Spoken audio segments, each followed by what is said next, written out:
Welcome, crafty friends. Annie Collins here for Pixie Dust Designs. Today we're going to create this wizard card. Let's go over the products I use. I use the Headmaster's Wizard Mug die set. This die set contains 18 dies, 1 sentiment, and 5 of those dies cut multiple items at once, like the little trim for his hat, the eyes, the eyebrows, the little feet for the phoenix. So I went ahead and die cut all my pieces and I have them ready to go. That's where my sentiment will be. Here's our card base, living cardstock in black. And for our background, I have this cream cardstock that I ran through an embossing folder. I have some ink that we'll use to enhance the beard and such. So let me move everything out of our way. So here's our mug base, and I've cut this from a skin tone. This die indents where your eyebrows and eyes should be, so it helps for placement. I have the hair, the beard. There's one eyebrow. Let me grab the other one, the other eyebrow.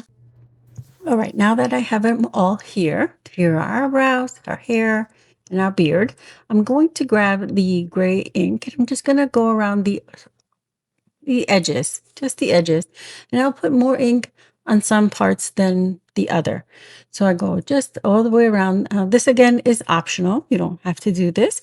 And I want to do it, cut this mug out one more time and use markers to accent the hair and beard some more. So here I am doing the beard, and I'll put more around this edge here, like where it meets, I don't know, where the beard meets their ears or whatever. That part I'm going to do some more because the hair will overlap. See, I'm putting some more right here because then that would create more of a shadow. And for around the lips, I did a little bit there. So on the eyebrows, I'm only going to put it on the under part. How should I say that? The part that goes more towards the eye, not the top of the eyebrow, because that's where your shadow would fall. All right, so we have all our pieces inked up, quick and easy. And again, on the mug itself, when you run it through your die machine, it embosses or indents marks. I don't know how to best to describe it, where you can place your pieces. So it's all thought out for you. I'm going to put my eyebrows on first. There we go. And then I'll grab the pieces for the eyes. I cut my eyes out of light blue cardstock.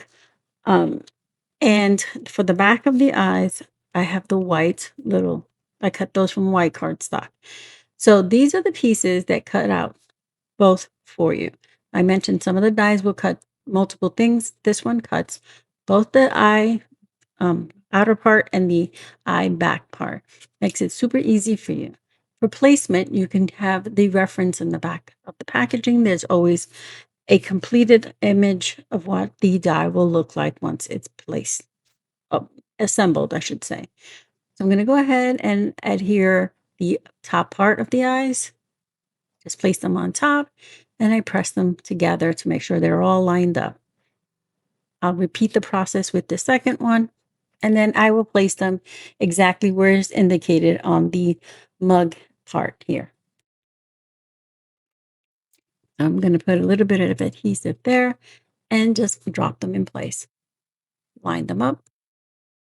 Get the other one. I just want to make sure that the little accent cuts, the little circle dots that are cut out of the one are lined up according the way they're supposed to. So here's our beard. I'm going to get that in there. Press it in place. There we go. And then our hair will overlap our beard. And that's why I put a little more emphasis on the darker towards the top of the beard because the hair should overlap it. So that would create a nice little shadow. If I can get his hair on straight. There we go. Press it in place.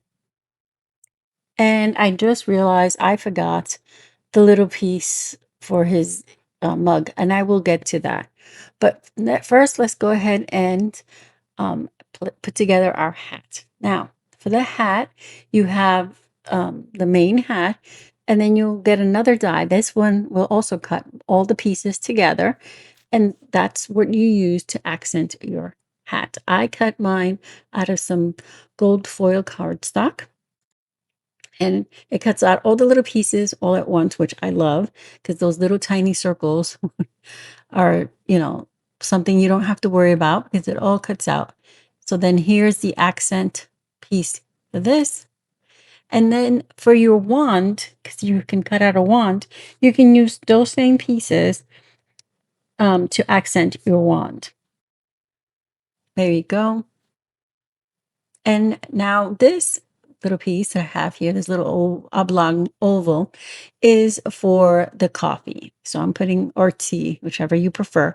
I'm placing that, and I cut that from brown cardstock, and that would be our coffee. Now it's time to adhere his little hat. Place it there, and I put it in a slight tilt, but you can put it straight on however you would like. Here's the other piece for the mug, and I cut that at the same color cardstock that you did for his hat. And there we go. Slide that in. I put a little more adhesive to make sure his hair is locked, and he's just about done, except he needs his glasses. Okay, I'm in love with these little glasses. I wear glasses, so anytime anything I get with glasses, I'm like, yes. So I think they're so cute. So I'm going to adhere his glasses on. There we go. Oh, well, if I needed to stick to it, what it is, it keeps sticking to my fingers because my fingers are a little sticky, a little gluey. So I'm going to push it in place, get it to straighten up here. Once I have that, just holding it for a second, making sure the glue adheres. There we go. He's all done. So I'm going to flip him over and I'm going to add some foam adhesive because I want him to be popped up. So I'll put a few foam squares on the back. And then we'll set them aside so we can stamp the sentiment. There we go. I'm going to check to make sure if I put anything on it, if it won't bend and get ruined. And I'm going to grab my stamp positioning tool and our sentiment. So I cut this oval here to be for our sentiment. I like this. It was a scrap of cream cardstock, but it was textured. It looks like old vintage paper. Unfortunately, I cut it too small and I didn't have another piece. You'll see here what I mean. I cut it too small. To me, it cut off too much of the sentiment. You can still read it, but it just cut it off too much, and I didn't like that. So I will stamp it. I left it in screen so you can see what I did here and why I changed my mind. Now, if you feel comfortable using it, you can, but you see how it cut off too much of the E on the end? I didn't like that. I didn't like it at all. So I'm going to recut this from the same colored cardstock as my background cardstock. I'll save that. We'll use it for something else. And now I'm going to restamp it. I just didn't want you to think, why is she stamping it twice? This is why, because I just used the bigger die on the same set. And now you can read the entire word, and I feel better with that.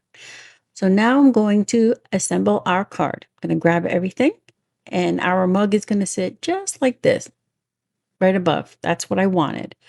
So I'm going to grab the rest of the pieces to our card, and I'm going to start by adhering the background to the layering cardstock. So like I said earlier, for the background, I just ran it through an embossing folder in my stash, and I chose an Argyle embossing folder. I think it works great for the professor here, and I love the texture, and it's nice and subtle. So I'm going to adhere those two pieces to our card base. And if I didn't mention, which I don't think I did, I am creating an A2 size card, which is 4¼ by 5½. So I'm going to figure out that's where I want it. And I'm going to adhere our sentiment first, straight on to the background. And then I'll pop my professor on top. And of course, I have him on foam adhesive, so he'll be nice and raised, which is great. It works great because with the texture in the background, I didn't want him to be distorted. That's why I made sure he was popped up. All right, so I'm going to remove all the backing off of this. I think there we go. And I'm going to center him, place him down. Now I'm going to accent my card with some gold tiny gems pulling in from the gold from his hat and his glasses. So I'm just going to put three, one up near the sentiment and two around him, just so that your eye moves across the card. I think it came out so cute. These are so adorable, these dies to create these little mugs and such. Super cute. There's a whole line of wizards available on at the shop, so I'll make sure to link the shop and this die specifically in the description for you. So here it is. We used the Headmaster Wizard Mug die set. Again, we have 18 pieces, 1 sentiment, and 5 of those dies cut multiple pieces. Everything will be listed below. Thank you for being here. Hope you found some inspiration.